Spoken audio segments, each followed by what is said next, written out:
play for keeps, Cuddy. You ain't heard about the huddle fight with no with D-Lane. We tryna get it off the muscle. Walters caught the pick and ran it back without a tussle. Blow the whistle, coach is trying to get back to the huddle.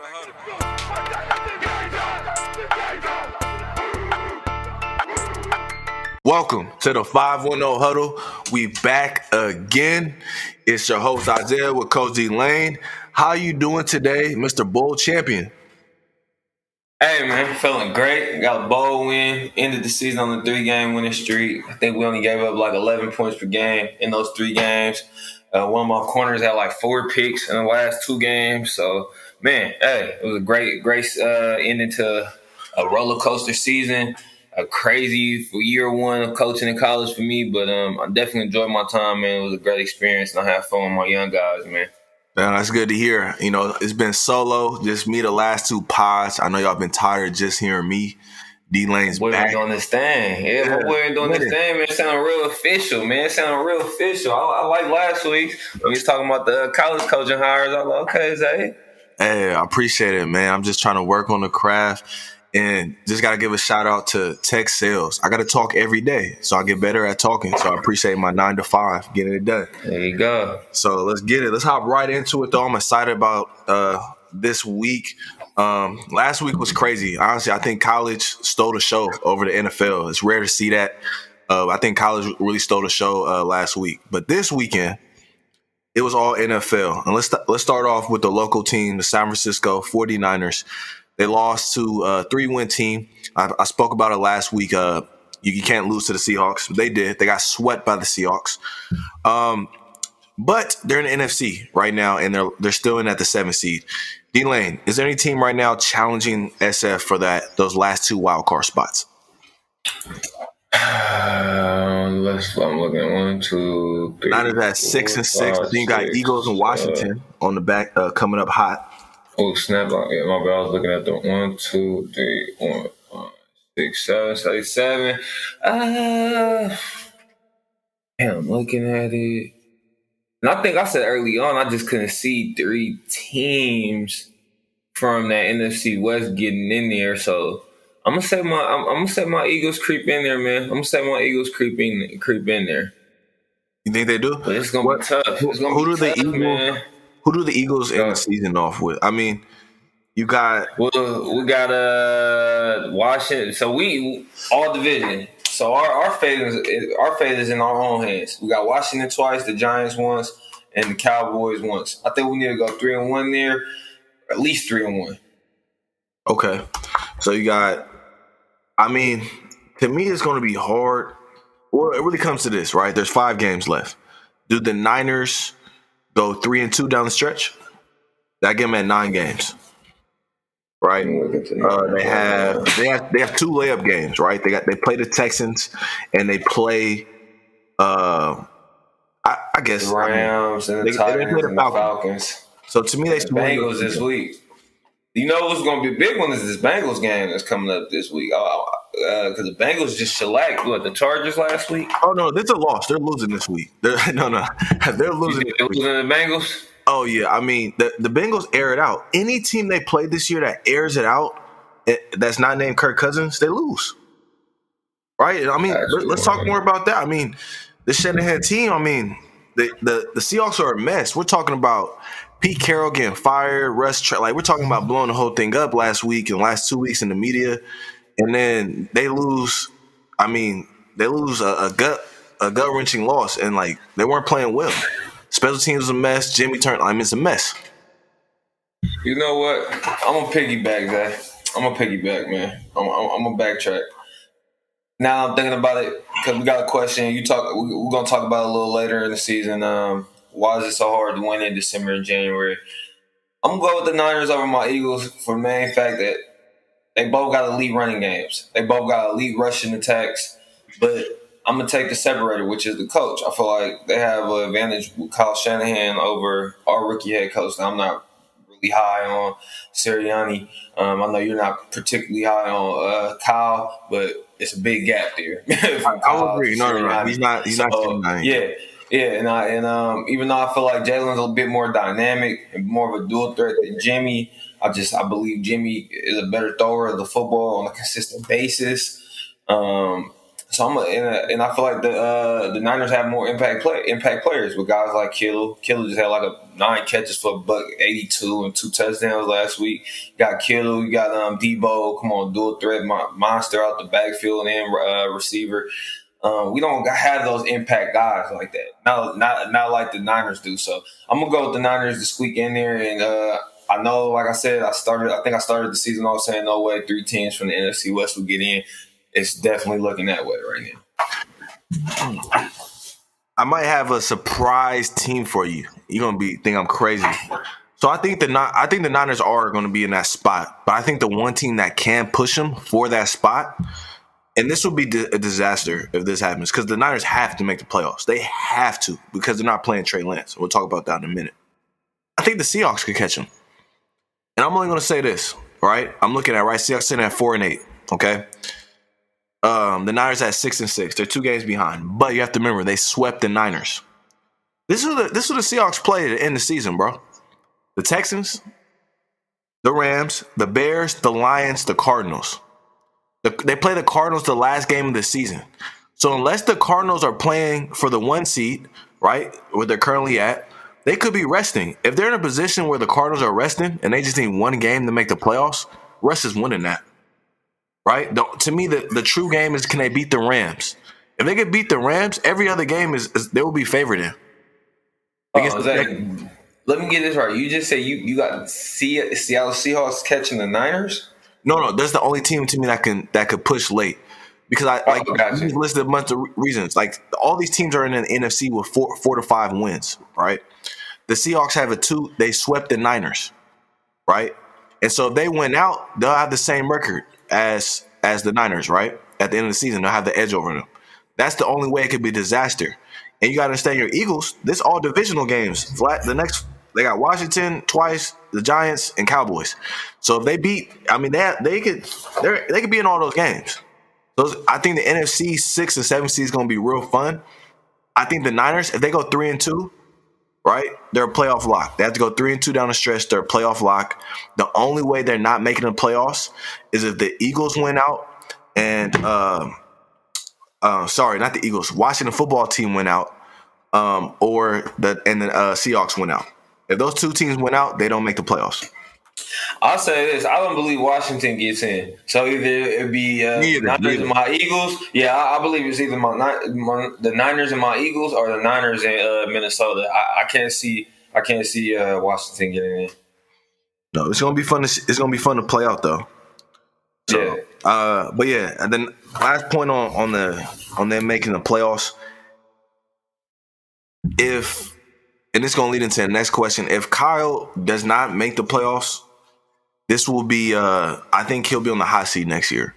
Because at this point, what are we doing? You didn't develop a quarterback and you missed the playoffs. And it's weird because, to me, he's wasting a season, because I really do believe they'll make the playoffs at 9 wins. But it's an ugly season just to be one and done. They're not winning a playoff game. Not with Jimmy at quarterback.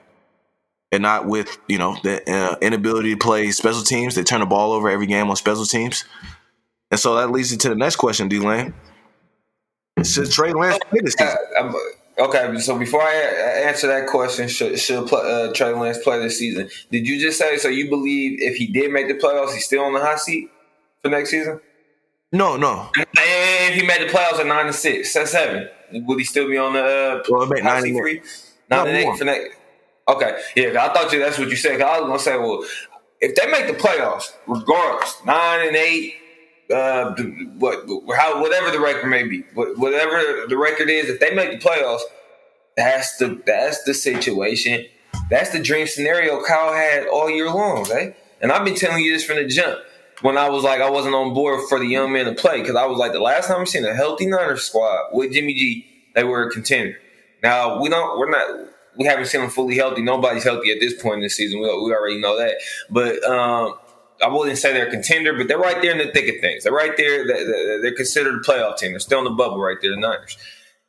If they make the playoffs, that's exactly what they wanted. This young man, Trey, he gets to sit back, got a little bit of playing time this season, got in a little bit here and there, started a game or two, then he got hurt. But you get the experience, got live experience in game action, then you're off the field and you get to see it, and now you get to see us go to the playoffs. This is all all I'm saying is this is all a learning experience that I'm sure Kyle envisioned for Trey. As far as we're gonna go this far, you're gonna sit behind, you're gonna have the clipboard in your hand, but you're gonna learn. And you can learn from the losses as well, but it's a hell of a lot more impactful learning as we win and make it to the playoffs. Now, if we were shits, they was 2-8 and they weren't going to the playoffs. Yeah, put the young men in for the last 2-3 games this season. Let him get his feet wet going into next season. Next season we start Trey. No, I like if they make the playoffs. That I just feel like that's the dream scenario that Kyle envisioned. Yeah, I'll be honest. That sounds good in theory. Your quarterback will play one game in almost 3 years when he takes the field next year. No biggie, right? I guess everyone can just get on the field after 3 years, especially at quarterback from a D1 AA school. And he wasn't even recruited highly at quarterback position. So let's get it out the way. Second, there's not been a time where outside of Aaron Rodgers, right, who sat behind Brett Favre, and Patrick Mahomes, who sat behind Alex Smith, and they won the division, and they were going to the playoffs year in and year out before they traded for Patrick Mahomes, right? Let's not forget that. And Andy Reid, who develops quarterbacks. Kyle Shanahan does not, right? Jimmy is not developing yet. He's played 10 games, has 11 turnovers this year, right? So all that on the table, right? You're hoping Trey Lance becomes either Patrick Mahomes or Aaron Rodgers from sitting behind Jimmy Garoppolo. That's I'm not putting my money on that. I'm high on Trey Lance, but like I mentioned, I think early in the season, I don't know if the right coach is there to help him develop into a good quarterback.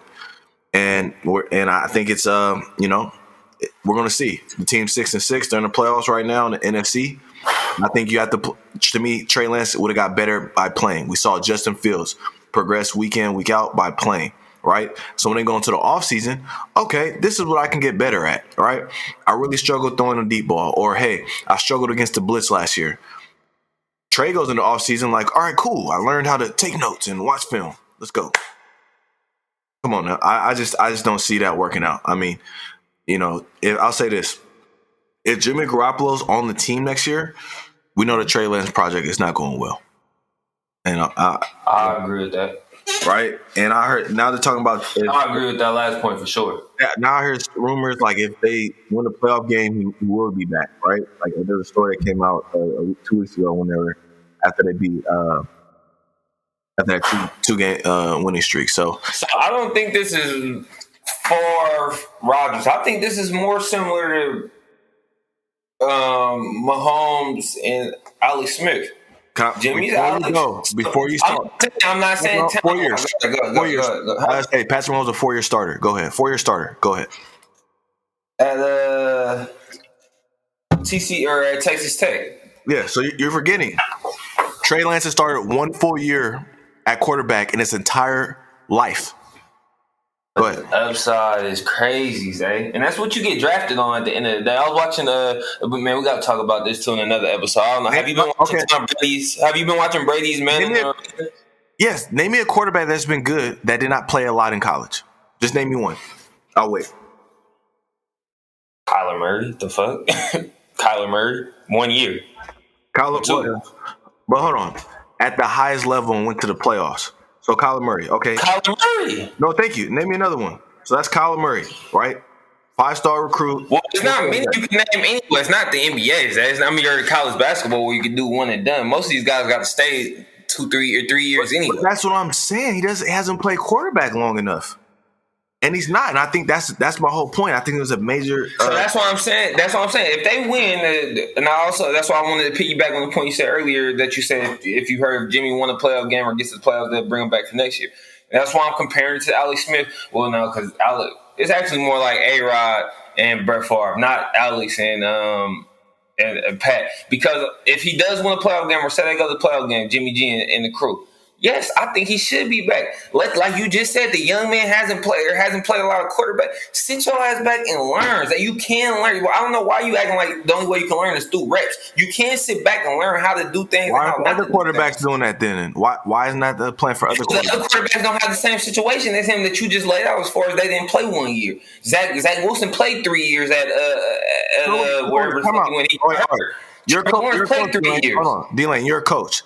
So you think a quarterback gets better by? I'll do what Kyle's doing, low-key. If I'm saying, if I got this crazy talent right here with this crazy upside, which Trey Lance has, a crazy upside, but he hasn't played that much, I'm gonna harness that. I'm gonna sit back and try to mold and shape this talent as much as I can, up to the point where he's a finished product in our eyes, where I think he can run my system. Then we're gonna put him on the field. Until then, I don't think they should put him on the field. Because for the very facts that you're saying, he doesn't have the experience at this position. This is the highest level at this position. So play, get experience. That would be like me.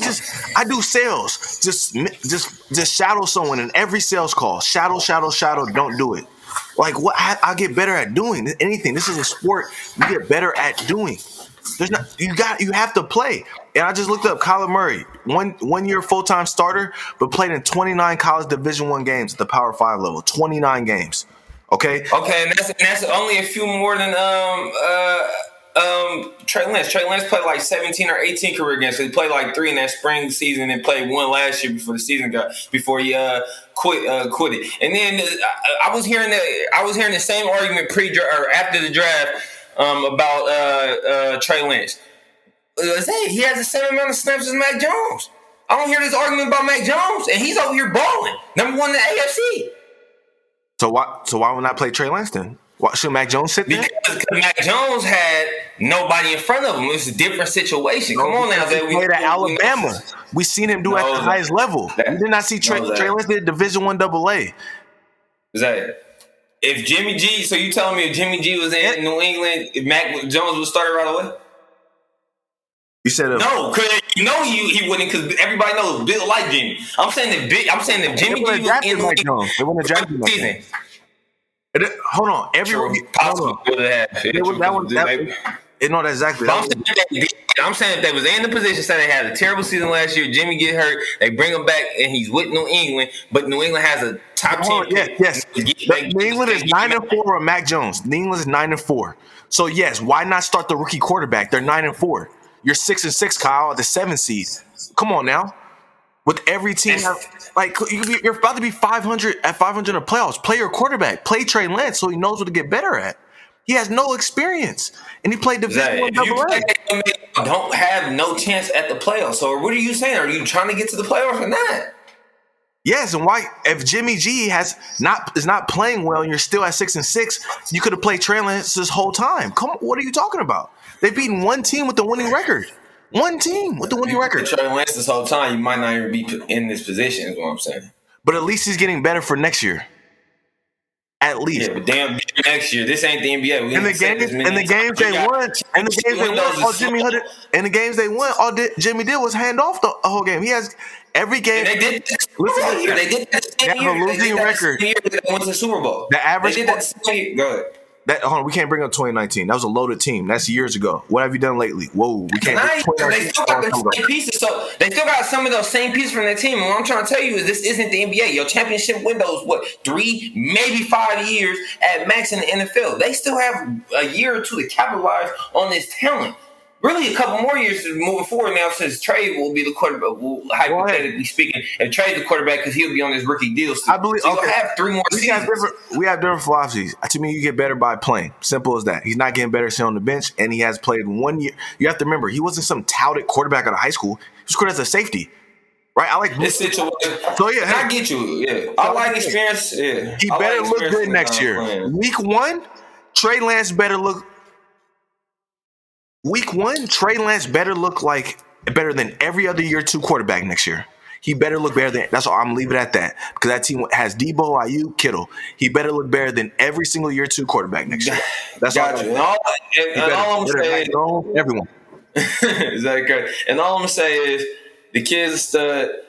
If I'm the head coach, if I got it's a situation based. I am a fan of play the guy right away. We get better through the growing pains. We get better with reps. I'm all for that. But I'm also situational based. If I know, hey, let's just say my situation, my team. Oh, I got a stacked defense. When healthy, we're top 5, top 10 with defense. Got middle of the road quarterback, but he's not that game changer franchise guy. But I got weapons everywhere else. I'm gonna sit this young guy that I just drafted. Hey, learn young pup, hold that clipboard for a few weeks. You got everything you need moving forward. Just sit back and watch how to run the show. That's what I think Kyle's doing with Jimmy and Trey Lance. Well, Trey Lance not getting a good preview. So, Kyle, do I turn the ball over every game like Jimmy? So that's good. Good learning. He's learning from a good court. That's the thing too. It's like the guys that have sat, they're learning from Alex Smith, a longtime career starter, Pro Bowler, playoffs 5 straight years. That's who he learned from. Brett Favre. That's who Aaron Rodgers learned from. Trey Lance learned from Jimmy Garoppolo. Right? Like that, yeah. But hey, I guess Kyle at 6-6 and a losing record as a head coach knows what he's doing. So we'll leave it at that. I just the kid has to play, and to me, the longer it goes on, the more I get worried that he's not the guy. So we'll see next year though. Week 1, hey, man better look on fire since he had all this time to sit back, kick, and relax. Let's hop on to the Raiders. They're sitting at 6-6. Disaster performance Sunday. Obviously highs and lows. The team only goes where Carr goes. Shout out to the defense and Mad Max, Nate Hobbs. They've been balling. Shout out to them. But with Derek Carr and the Raiders at 6-6, they're still in a playoff hunt. They were just one game back, but tough schedule. We don't know what they are right now. They've only won 1 of the last 5 games. What's next? Does the coaching search start now, or do you still focus on doing whatever you can to make the playoffs? Yeah, I hope this coaching search started a few weeks ago when you let John go. Yeah, man, this is over with. Looks the same. It looks like the same trend that you guys had last year. Start the season off hot, finish looking like a shit show. I will be starting the coaching search right now, and I will be announcing by tomorrow. Lou Riddick is our new GM. That's what I'll be saying. But hey, I'm not the owner of the Raiders. I don't know how they operate. Mark Davis, you got a lot on your hands over here, buddy. But I would definitely be starting the coaching search right now. I will pull. I'm out on the Raiders as far as making the playoffs. I feel like Mark Davis should be thinking the same. We should be all in on trying to find a leader of our franchise to move forward with. Yeah, I agree. I talked about last time there was a report that he didn't talk. Hasn't been talking with coaches for the coaching search because he's trying to focus on the team and make the playoffs. At that moment, at the team at 6-5, playing a winnable game, that was the right thing. You want to give the message that you believe in the coach, believe in these players. Now I think you should start the coaching search. Why? If anything, you might end up playoffs on accident. They might win a couple more games. Just put the pressure on the team. People getting fired. All right, only person on that coaching staff deserves to come back next year is Gus Bradley and the defensive staff. Shout out to them. Whoever the DB coach is, shout out to you as well. I got to find out who that DB coach is. He's been doing well developing these young DBs. But yeah, that right. And Gus Bradley's the only coach that should be back. And like you said, Dylan, I couldn't agree more. I heard one rumor that Louis Riddick and Dougie P could be a package deal together. We'll see. That would be nice. To me, that would be nice. I get Mike Mayock out of there. I just want a fresh new blood culture. Louis Riddick. I'm not gonna lie. If y'all brought that package in right there, I would give Derek Carr another year. I think WP can do some things with Derek Carr, especially with those weapons. Yes, and I would love to see Derek Carr playing on his last year of his contract. I would love to see how that look. All right, see the type of hunger that breeds out. If you make the playoffs, go ahead, you get paid. All right, exactly. No problem paying. If you don't, good riddance. Good riddance, and I think that I think that my bad, Zach, but I think that'd be the perfect test right there. That'd be the perfect test. Bring in a brand new coach next year. Say, Derek, we all in on trying to make the playoffs and be competitive this season. We're gonna add some weapons, whatever in the offseason. It's on you. Can you take us there? And if you can't, hey, next season, the season after that, I have to move forward. I'm the new coach. I have to move forward with my guy. Because you're not my guy, but I'm trying to give you an opportunity to be my guy. And if he doesn't make that, I think it's real case closed. It's simple. He makes the playoffs or not. If you don't, you're out of there next year. He's been here, 6-7 years? We ain't got time. for another 6-7 years of mediocre football? Can you make the playoffs or not? This year 8, man. It's year 8. Yeah, come on, man. Come on. Yeah, I'm with you. That should be the focus and put the pressure. But yeah, it's crazy. I'll give one fun fact. Derek Carr had a terrible game. He did something though that I couldn't believe. He threw the longest on point, so they said on target pass. It was a drop pass by Zay Jones. Obviously, right? That'd be Henry Ruggs play in that spot. So are you talking about the end of the game? No, the one. It was the longest.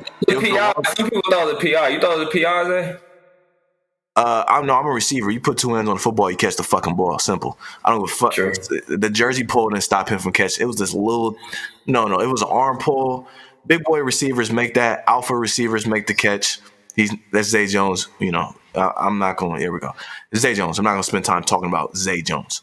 But Derek Carr threw the longest pass, on target pass in the last 5 seasons at 68 yards in the air time. And I was like, damn, he made a 70-yard throw, like not Hail Mary, on target. And so that made me a little mad though. I was like, you just got that cannon, and we don't get to see it on every. I should see Josh Allen throws every fucking week if he's doing 68-yard on target throws. D-Lane 68. Some quarterback only got 65 on the bag on a Hail Mary, let alone accurate. They don't right in the chest. So, but anyways, and he also missed Derek. I mean, not to go on Derek Carr. Everyone watched the game. Missed throws. Missed 2 throws. Missed check down with open men. I don't understand why Derek Carr just comes out aggressive, not aggressive. One thing someone pointed out, Derek Carr knows what he's doing with the ball before they say hike. And I think what Washington was doing was acting like they were taking away a receiver and then taking away the opposite receiver or opposite weapon once the play started. And so that way I think was throwing Carr's rhythm off, and that's why you see that type of game. But again, like you said, it's year 8. That shouldn't fucking matter. Facts. And I will also just say the last few weeks should show you how incredibly important Darren Waller is to this football team, because Derek Carr looks below average without Waller out there on the field with him. His security blanket. He looks very below average without Darren Waller. Shit, he had DJ open. Like, he got guys out there. Shit. I mean, last week he missed out. Waller only played 1 quarter. Was able to score 33 points. No excuse. It's just an inconsistent play of Derek Carr. But that's what he is, though, right? More so, like, without Waller out there, just looks like he's never comfortable. Is what I'm saying. Like, you know how a quarterback is when he got his security guy. When he's like, man, hey, all this fill, I can go. Yeah, he had Waller against the Giants. They scored 16 points. He missed open throws. He missed Waller for a game winner. It's Derek Carr. It's Derek Carr. He's 15-10. When he's humming, he's 10. When he's not, he's 15. Right? And it's funny. I want to just talk about this group. Like someone, I was texting when my boy was talking about the group of quarterbacks that just annoy you. But like, if you don't have a top 5 quarterback, they're not better. It was like Ryan Tannehill, Derek Carr, Kirk Cousins, Matt Ryan, Matthew Stafford. All put them in this group. They show like all very similar stats. Far as like when their team is down, they have a losing record. And vice versa. And I was just thinking, I was like, I wonder if that group of quarterback is going to slowly die out, right? When I say slowly die out, people like you can only be average, or like I say above average, if you're athletic, right? Ryan Tannehill at least can run around when the arm's not working. These other guys can't. So it's just something to think about. We're seeing with Matthew Stafford, right? Like he is what he is, So, but yeah, that's my last points on the Raiders and Derek Carr. Bring in Louis, bring in Dougie P. Let's get something going. Let's jump to it real quick to the Pats. Monday night, they came in, big boy football, 40-mile winds in the snow, 3 pass attempts. The GOAT, Bill Belichick, won it. Do they have a shot to win the whole AFC, D-Lane? You talked about him earlier, so shout out to you. Shout out to D-Lane. He was on this 4 weeks ago. Damn near before the season, I was saying, man, I think I was leaning towards them making the playoffs. I said they was going to play. Right, this is a coaching league. It's a coaching league. Yeah, man, come on, man. I think I said after I was feeling like this about the Patriots after I seen their free agency acquisitions, and it just gave me the feeling like Bill was on FU mode. like that's just how I felt coming into this season. That's how I felt. Bill's approach was was FU mode. I'm about to show the league. Tom did this thing last year. All right, now I got to show the league my value, what I'm about. And I think last night was the essence of it, the essence of Bill Belichick's coaching career, dating back to his days with the Cleveland Browns, the Giants with Bill Parcells and the crew. Man, tough. We're gonna play smash mouth, tough defense. We're gonna hit your ass where it hurt. And oh my God, I sat back. I watched the whole fourth quarter and the second half of that game, man. I just loved it. You know me, especially being a defensive coach, man. I sat back and I enjoyed the hell out of that game last night. Bill, and a lot of guys when we talk about the run game, coaches, especially in today's era of the flashy splash plays, the Lincoln Rileys, the Sean McVays, they want to throw the ball, the Andy Reeds, we want to throw the ball all over the place, right? And then we got some teams, you know, that want to run the ball but don't want to really commit to it. Teams like let me think of the Bills. The Bills could be way more balanced and or better if they were more balanced and if they ran the ball. But a game like last night, with Mac Jones, rookie quarterback, and Bill Belichick, we're not just gonna run this motherfucker. It could be second. It could be we could be behind the chains. When you know you committed to the run game is when you get behind the chains early and you still gonna run this motherfucker. Last night I watched probably like a few third and mediums, third and longs. It was 39, 11. Bill said, I'm gonna turn around, still hand this motherfucker off. We committed. That's being committed to the run game right there. And that's what I seen last night out of the Patriots, man.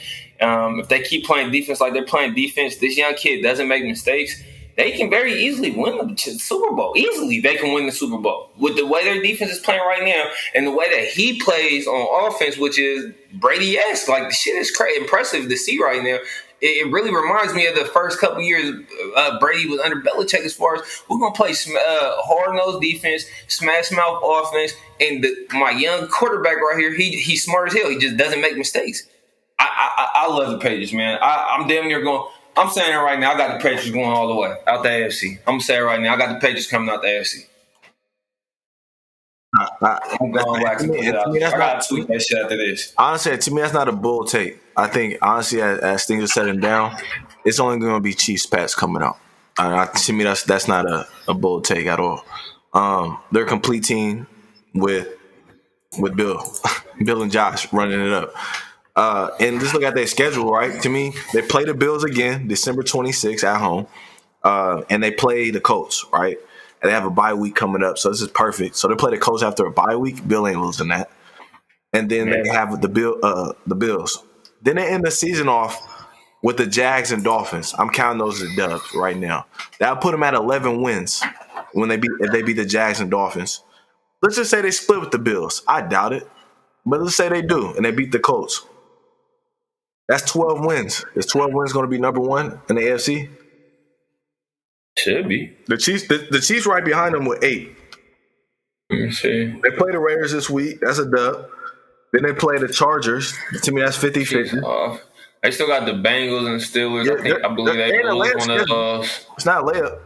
They got Raiders, Chargers, Steelers, Bengals, Broncos.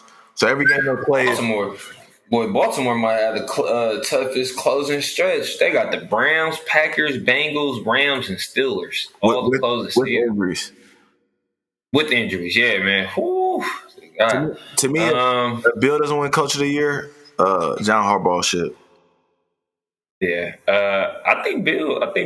Yeah, I think Bill and them went out there. See, easy. Yeah, I got Bill and them closing out. You do? You got them winning out?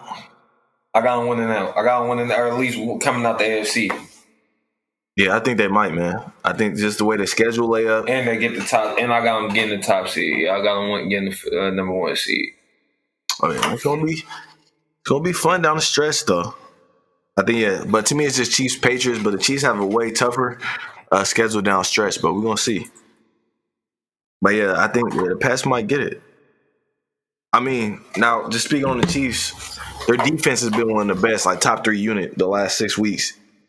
Do you think that continues? See, man, my thing with the Chiefs, I got 2 games circled up out of these last 5 for the Chiefs. Can you guess what 2 games it is? Out of the Raiders, Chargers, Steelers, Bengals, and Broncos.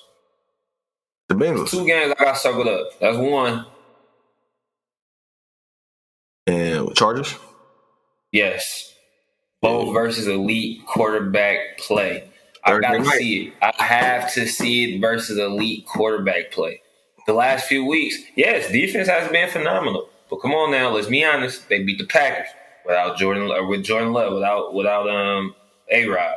Beat the Cowboys without Cool, without CD. They had a bunch of injuries. The Cowboys. And they beat a bad Broncos team.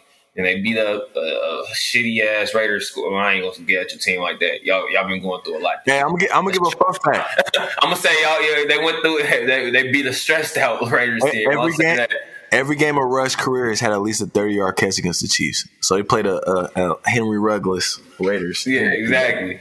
So yeah, man, it's tough. It's tough, but I want to see. The Chiefs defense versus playoff competent like teams and quarterbacks. I haven't seen that the last few weeks. Even though they've been stout and dominant on the defensive side of the ball, I just got to see it versus elite, better play. Now on the other side of the ball, offense.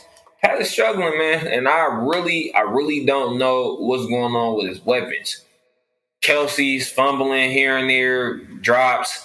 Ty Hill looks like he's struggling just to catch the football. I think he leads the league or is second in the league in drops. So something's going on. I'm not sure if it's really those guys. I think it's more so the supporting cast, and that's why those two guys have to press so much. I feel like Kelsey and Hill, they feel like I know Kelsey or Hill had a drop the other day where it looked like he was trying to take off a run before he could catch the ball, just because he's trying to make a play. I feel like those two guys are pressing so much. That's why they're making some of these mistakes and having some of these drop balls, because they feel like, hey, I have to make up. Because the Pringle kid, the Hardman kid, these other guys aren't really doing much. I seen another stat. They say every team in the NFL faces too high shell, a too high look, I think 48% of the time. The Chiefs so far this season are in this 8-9 game stretch dating back to the Super Bowl. They done faced it 70% of the time. That's crazy. They just trying to keep everything in front of them. Pat and the crew, Pat and Andy, I was talking about earlier, as far as committing to the run game. And it's never, trust me, I know, Zay, because I'm an Eagles fan, so I've seen Big Red up close and personal, Andy Reid, for years. He does not like to commit to the run game. He'll run it, he'll sprinkle it in, but Andy has always been one of those guys, because it used to drive me crazy. We used to, Brian Westbrook, and we had LaShawn McCoy, both two of my favorite running backs, back to back.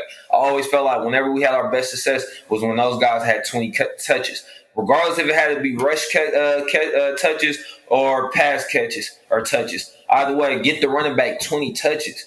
Most of the time you would like for those to be runs just so you can impose that physicalness in the game. But either way, get your running back 20 touches. And you know what I was sitting back watching or thinking about, Zay, when I was watching the Chiefs play this past weekend? I was thinking back to Pat's year one. How they had the three killer bees. I guess the Steelers, they called those guys the killer bees. The Chiefs really had the three killer bees as far as they had all three dimensions, three variables. They had a pass game with Pat. They had a receiving game with Ty Hill and Kelsey. And then we keep forgetting about Hunt and how dominant Hunt was. That first year, you remember, Zay? How dominant and balanced the offense was that first year with Kareem Hunt at running back. That's what they're missing, man. They're missing that dominant presence in the backfield that can balance out this offense and to alleviate some pressure off of Patrick Mahomes. I like you said about the more tests on their defense and what they're missing.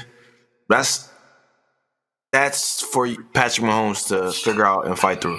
When you got paid $40-some million a year in a salary cap league, you can't have everything all the time. So you're not going to have that perfect third receiver. You're not going to have the perfect running back beside you, right? Early on in your career, you can have that. So to me, it's like as you've gotten better, as you progressed, right? Brady had, 3-4 different random running backs throughout his career. It's time to make it work, Pat and Andy. And so to me, it's a big test for Andy as a coach and a big test for Patrick Mahomes. So I believe it's no excuse. Flip side, like we see what Bill and Mac Jones are doing, what Andy and Pat, I think you guys should be able to do the same thing and win the AFC. So to me, it's they've been doing it in the toughest part of the year, And like you said, they got two big tests, Chargers and Bengals, and both those teams will be fighting for their playoff lives and seeding. So they're going to get their best when they play them. Yes, sir. Yes. But my last thing to end it off, a stat that I just found about the Raiders, Josh DeBow tweeted out. It's one of the worst stats I've seen. The Raiders are averaging 13.5 points a game over the last 7 games. That is the worst stretch of points they've had since Jamarcus Russell was the starting quarterback. That's all I have for y'all today, folks. That's not good. Now, that's not good. It's pretty much since Gruden left, but no excuses there. At all. Greg Olsen and Carr, get it together. But anything else before we head out? Nah, man. Nah, I think that was just about everything, right? Oh, Zay, that's what I was asking you. Have you been watching that Brady Man in the Arena, man? I started it last night. It's dope. What's it called again? That Brady documentary, Man in the Arena. Oh, and I gotta watch that. It's on NFL Network or ESPN. It's on ESPN Plus. Oh, you got to check it out, Zay. It's dope. He's chronicling every team, basically every phase of that dynasty era with the Pats. Okay, yeah. I only watched episode 1 last night. All this good stuff is on ESPN Plus, so I think I'm gonna have to add it to the subscription. Got to. Yeah, you got to get the bundle. I got the bundle. I got ESPN Plus, Disney Plus, and Hulu for like $9 or $12 a month. All 3 of them. Oh, I need that. So I already got Hulu and Disney. Yeah, I'm about to get the bundle. Okay. Yeah, you got to get the bundle. Yeah, like all 3 together. Yep. All right. Hey, no, we can't be giving free promo to them. No, just playing. Man, for real. Yeah. All right, bro. I'm on the bundle. Yes, sir. All good, brother. All right, we out.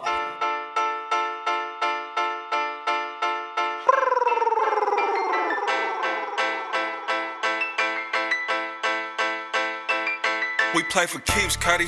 You ain't heard about the Huddle fire with no with D-Lane. We tryna get it off the muscle. Walters caught the pick and ran it back without a tussle. Blow the whistle, coach is trying to get back to the huddle.